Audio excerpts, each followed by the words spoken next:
Sebentar ya, kita akan mula dalam 1 minit.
kita mulakan ya. Bismillahirrahmanirrahim. Assalamualaikum warahmatullahi wabarakatuh. Salam sejahtera, warahmatullahi wabarakatuh. Saudara-saudari bila manakah nama berita kepolisian. Terima kasih rakan-rakan media yang dapat hadir pada hari ini dalam sidang media bersama. Saya bersama saudara Isham Jalil berkenaan dengan satu program debat perdana di antara Datuk Seri Anwar Ibrahim dan Datuk Seri Najib Tun Razak. Ada pernyataan tertulis yang saya akan bacakan dan kami akan edarkan selepas itu, diikuti dengan sesi soal jawab dan apa-apa yang ingin dibangkitkan kemudian. Kami YB Fahmi Fadil mewakili Datuk Seri Anwar Ibrahim dan saudara Isham Jalil mewakili Datuk Seri Najib Razak ingin mengumumkan bahawa debat perdana di antara Datuk Seri Anwar Ibrahim dan Datuk Seri Najib Razak akan diadakan pada hari Khamis 12 hari bulan Mei 2022 jam 9 malam bertempat di Dewan Tunku Chancellor Universiti Melaya.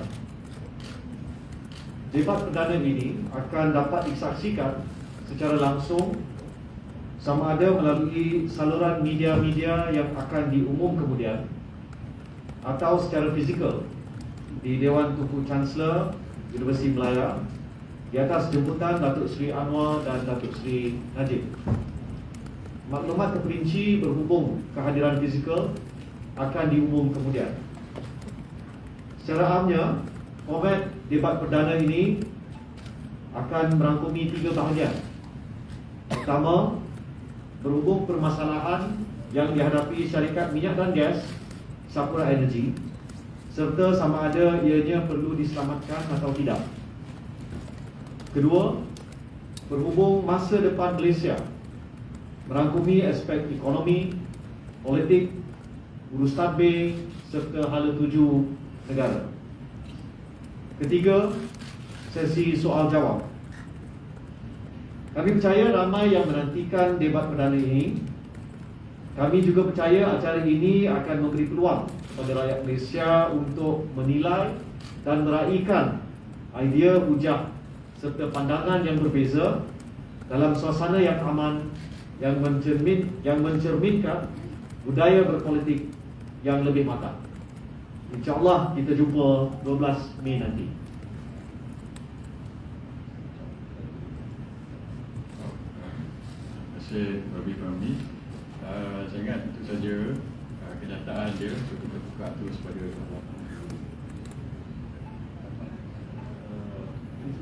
Saya kebiasaannya saya pakai mask. Boleh tak pun. Mungkin kalau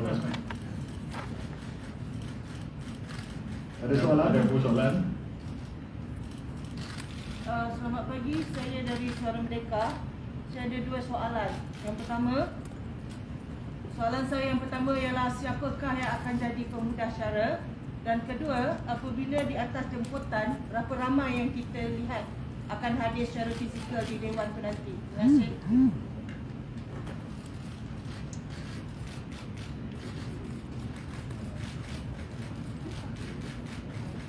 Jadi dalam perbincangan kami telah memutuskan saudari Haslina Kamaluddin yang merupakan seorang wartawan dan juga sering melakukan wawancara tokoh-tokoh politik. Beliau dari Malaysia Gazette dan beliau akan jadi moderator pada malam tersebut. Untuk kapasiti itu, untuk kapasiti, tadi saya baru pergi ke Dewan Tunku Chancellor Universiti Melaya. Dewan itu kalau sebelum COVID boleh muat dalam 3,000 orang saya maklumkan. Tapi dengan kekangan SOP, saya tengok tadi bulan lepas dia ada buat convocation di situ. So kapasiti dalam 500 saja. Untuk penjarakan sosial di bawah on the floor lebih kurang 300 lebih di Teresa dalam 100. So dalam 500 dan kami telah bincang sama dengan saya yang jemputan akan dibagi 1/3, 1/3, 1/3. 1/3 ketiga adalah jemputan daripada pihak Datuk Seri Anwar yang akan dikoordinat oleh kami. 1/3 jemputan daripada pihak Datuk Seri Najib, dan 1/3 lagi adalah kita bagi antara jemputan tetamu-tetamu terhormat, media-media yang kita pilih sebagai partner kita, ataupun ada juga kita buka secara ballot, dan juga sebahagian kita buka secara ballot kepada orang ramai, betul? So siapa nanti kita akan work up the link untuk pendaftaran, media dan juga orang ramai. Daripada situ, kalau media itu bukan sebagai partner, kita akan ballot untuk masuk ke dalam, dan orang ramai pun boleh register, sebab saya percaya ramai daripada orang ramai pun nak masuk. So kita akan pilih secara ballot daripada situlah. Dan di UM tu juga, di luar itu ada kawasan itu kalau siapa yang tak boleh masuk ke dalam dewan itu, maka kita akan buat khemah dan kita akan buat spirit di luar tersebut. So daripada segi itu, setakat itu kapasiti macam itulah. Di dalam dewan kita ada kekangan seperti saya tahu, tetapi setakat ini dalam kapasiti 500, dan itulah cara pembahagian yang telah Cuma nanti kita akan teliti bagaimana kita boleh mungkin tambah sikit lagi kehadiran. Semua tertakluk kepada perbincangan dengan pihak keputusan. Untuk makluman, program debat perdana ini juga dibantu selaraskan oleh Persatuan Mahasiswa Universiti Melaya.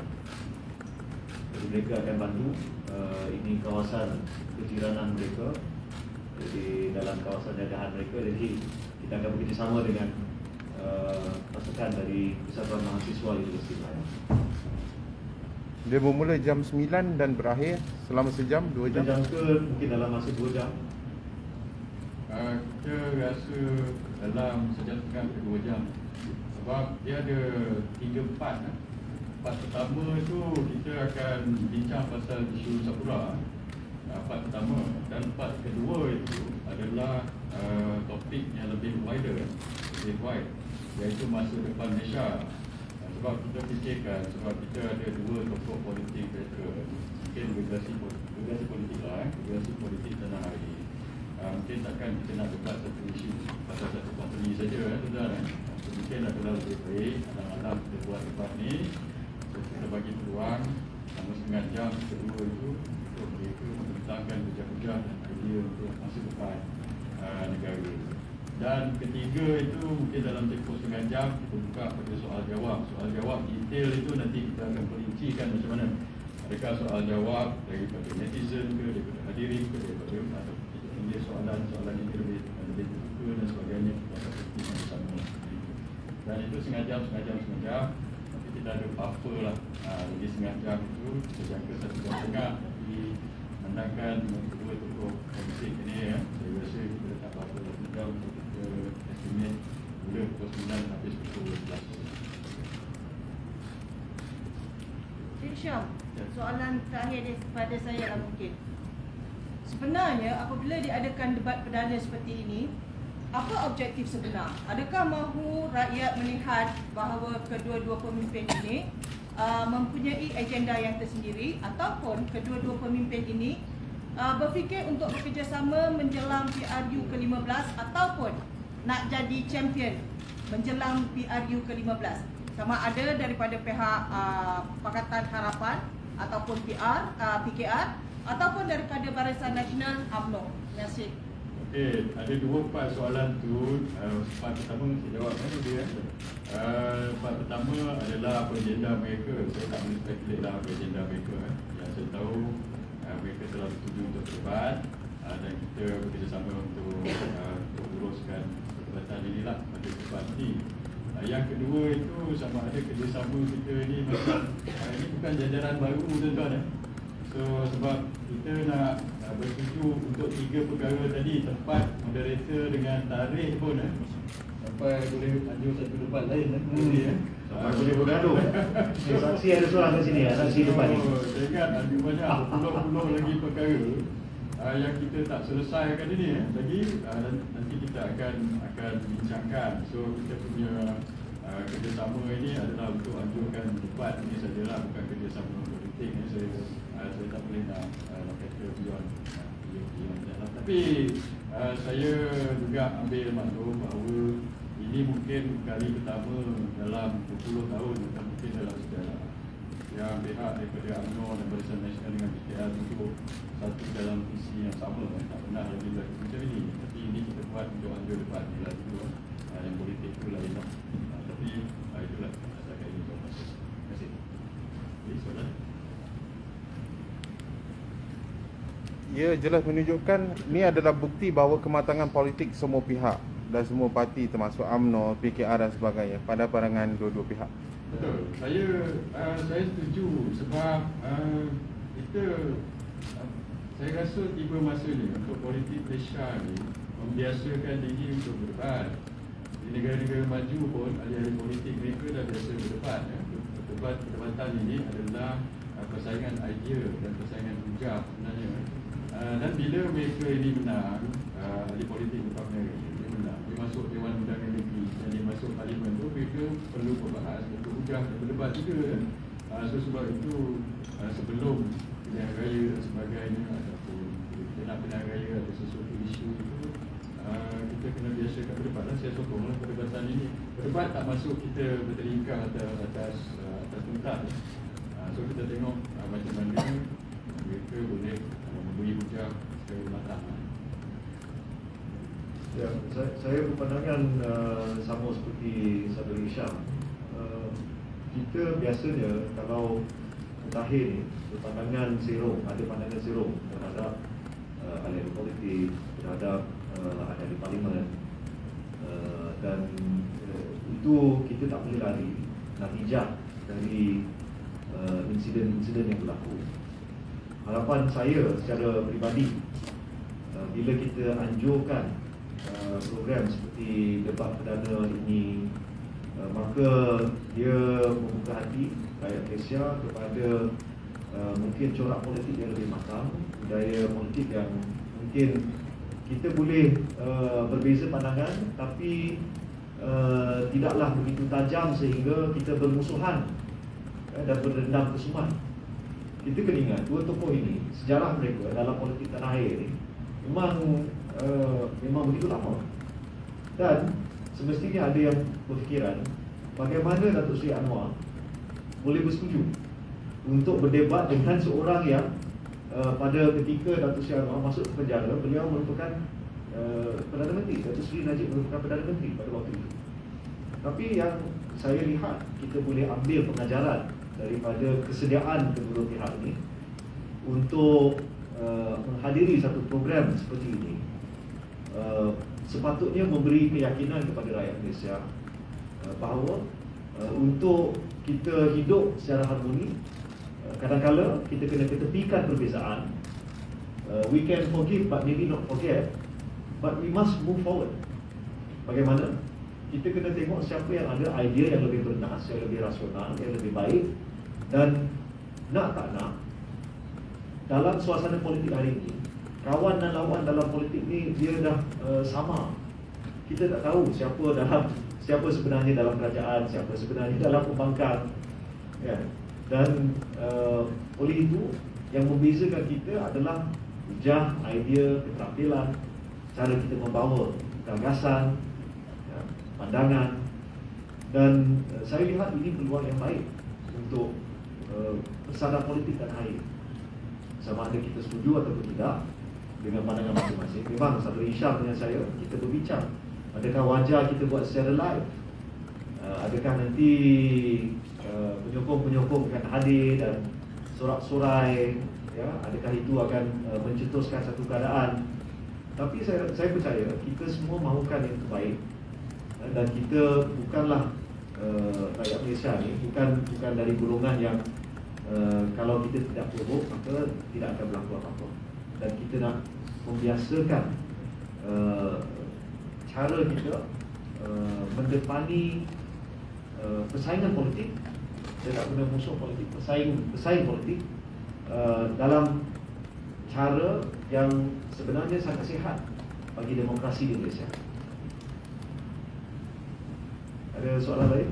Tapi kalau ada penyokong yang datang untuk mengelakkan chaos dan sebagainya, apa tindakan ataupun elak mengelakkan provokasi dan sebagainya? Untuk elak provokasi, semestinya kita akan ada aspek-aspek keselamatan, security.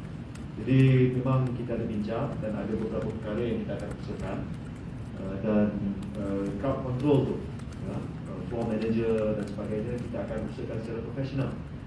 Itu sebab tuan-tuan, puan-puan boleh lihat saya dengan saudara Hisham mungkin bertengkar, berdebat dalam Facebook dan sebagainya, tapi kami boleh duduk semeja untuk adakan sidang media ini very civil, ya.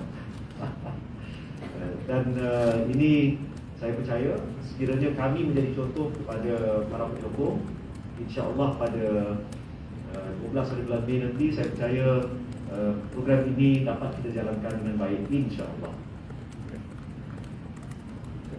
Ada soalan lain?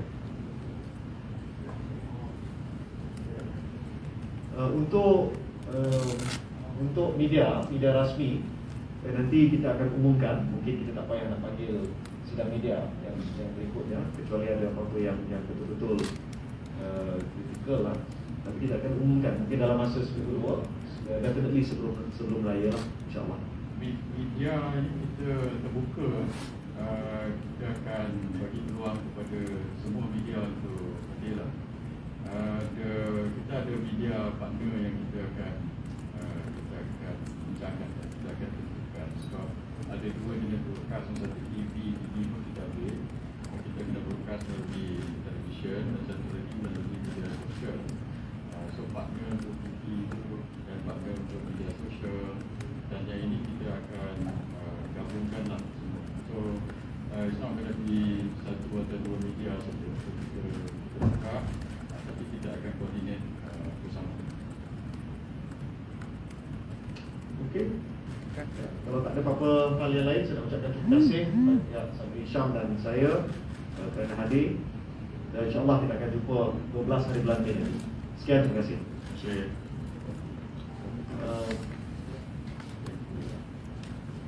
Kita ada print out, kita akan bedakan dan juga versi PDF. Terima kasih. Bagi soalan lain yang berkaitan dengan lain-lain, nak tanya alang-alang saya dengan Bami ada kat sini, boleh tanya. Kena tanya alang-alang yang tak berkaitan dengan ini, alang-alang ada kat sini. Tapi saya mengenai MOU, ada kata tak disambung seperti mana keputusan MPP UMNO baru ni. Apa tindakan selepasnya? Adakah dari pihak JAP sendiri akan berdesak untuk diadakan ada atau macam mana?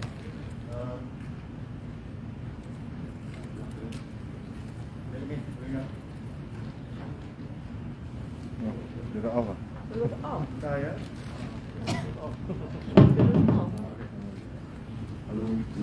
Okey.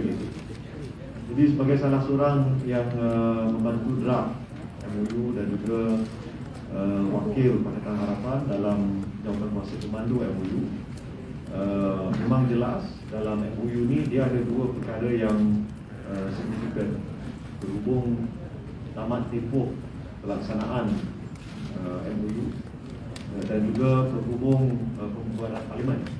Dia dua perkara yang berbeza, tapi kadang-kala disalah anggap, salah erti ataupun kita tersilap baca. Dalam perkara dua, dalam MOU ni dinyatakan bahawa memorandum persefahaman di antara kerajaan dan Pakatan Harapan berkuat kuasa dan terpakai sehingga bubar parlimen. Maksudnya selagi mana parlimen tidak terbubar, selagi itulah MOU ini terpakai. Kedua, dalam MOU ini juga dinyatakan dengan agak jelas bahawa pihak kerajaan bersetuju untuk tidak membubarkan parlimen sebelum 31 Julai. Dan kita kena ingat, hak untuk membubarkan parlimen ini terjatuh dari segi mekanismenya, dia adalah daripada Jemaah Menteri, dan Perdana Menteri akan mengambil keputusan Jemaah Menteri untuk disampaikan menasihati Tuanku yang di-Pertuan Agong untuk membubarkan parlimen. Jadi keputusan itu akhirnya di tangan Tuanku, sama ada untuk bubar ataupun tidak. Tapi berhubung pemakaian MOU, dia akan kalau mengikut pada teks yang telah ditandatangani oleh Perdana Menteri dan Presiden-Presiden parti dalam Pakatan Harapan, maka dia terpakai sehingga Parlimen dibubarkan. Maksudnya kalau Parlimen bubar 1 hari bulan Ogos, maka MOU itu tamat pada waktu itu. Kalau Parlimen dibubarkan sehingga hujung Parlimen ni sehingga 15 hari bulan Julai 2023, kerana kami angkat sumpah pada 16 hari bulan Julai 2018, jadi 5 tahun.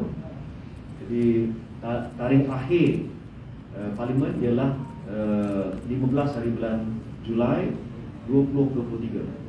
Jadi anytime antara 1 Ogos 2022 dan 15 Julai 2023. Kalau 15 Julai itu maksudnya Parlimen akan terbubar secara automatik. Jadi kalau pihak kerajaan setuju untuk membuat apa-apa keputusan berhubung pembubaran Parlimen dalam jangka masa tersebut, maka pada ketika Parlimen dibubarkan, waktu itu MOU akan terbatal secara automatik. Tapi apa-apa yang berkait dengan pembubaran lebih awal ataupun luar daripada keadaan itu, dia bergantung kepada keputusan dua-dua pihak. Dan ini biasanya dibincangkan dalam Jabatan Kuasa Pemandu. Sebagai contoh, dalam hal perkara berkait undang-undang anti lompat parti, sepatutnya telah diselesaikan pada bulan Mac. Kita lihat UMNO Barisan Nasional pun nakkan perkara itu diselesaikan, juga Pakatan Harapan. Tapi memandangkan dia telah melampaui masa yang ditetapkan, jadi Jabatan Kuasa Pemandu lah yang akan menguruskan bagaimana nak selesaikan isu tersebut. Setakat ini 13 dari 18 perkara dalam MOU telah selesai, dan tinggal lagi 4 perkara. Salah satu daripadanya ialah anti lompat parti. Ada tambah ya? Okey. Saya di pandangan ini,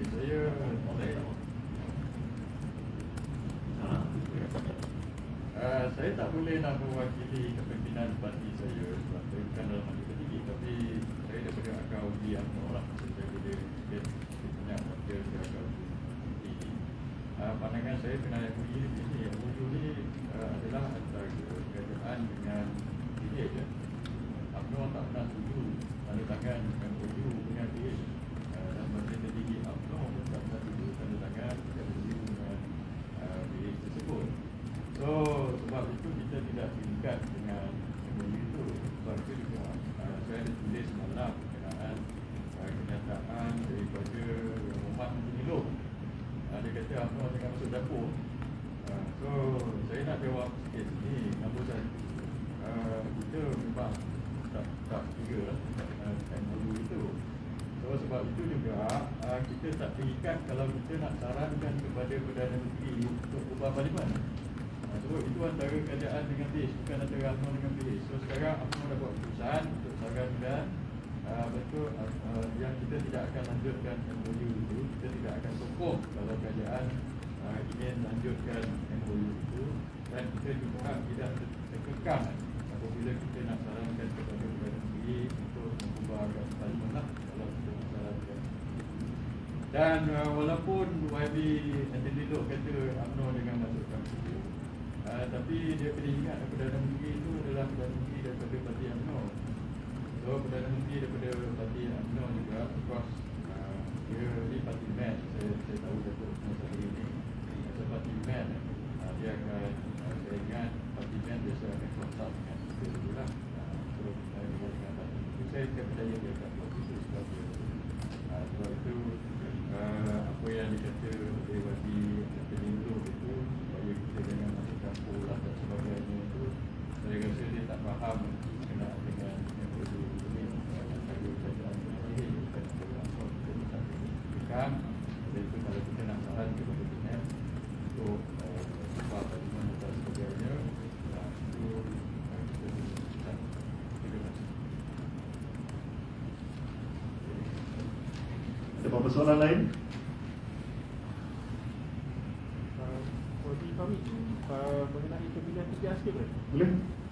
Saya bertanding naik Presiden. Ya. Apa pandangan YB mengenai ada individu yang membentuk CHAI, bentuk tim?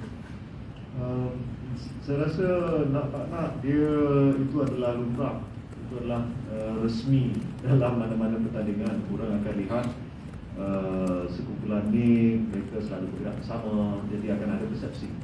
Tapi sama ada anggota setuju ataupun tidak, itu terpulang pada anggota.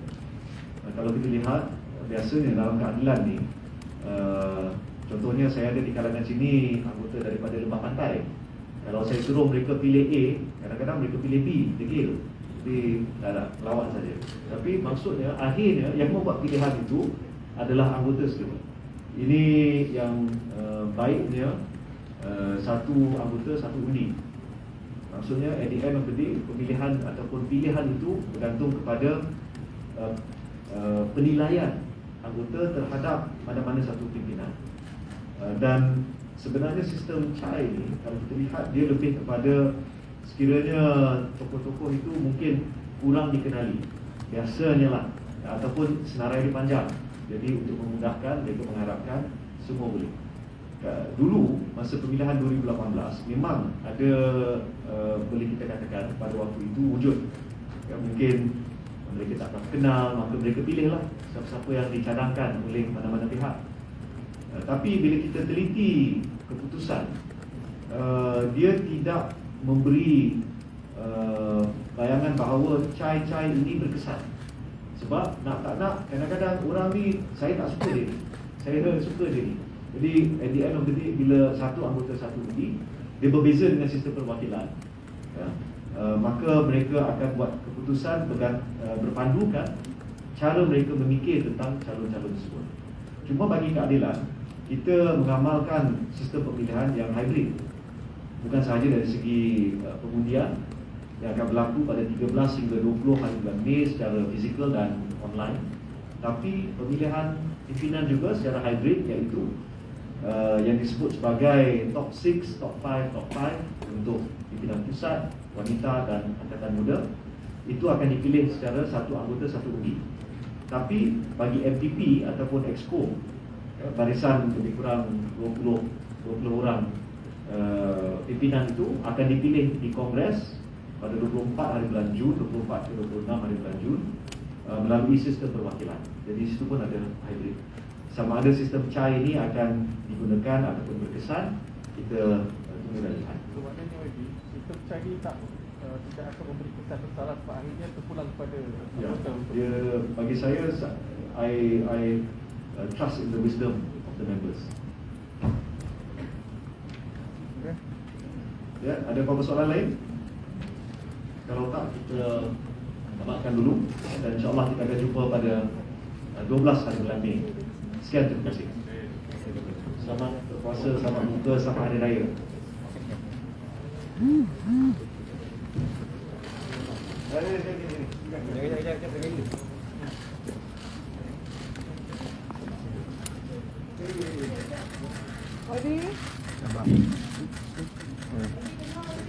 Silakan.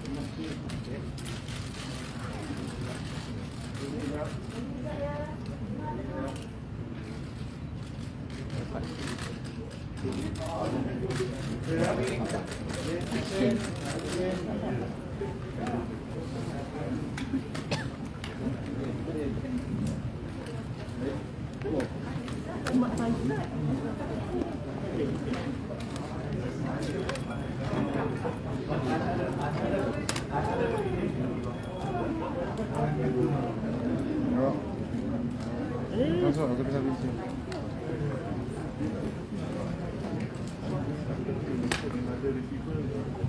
Ya, boleh.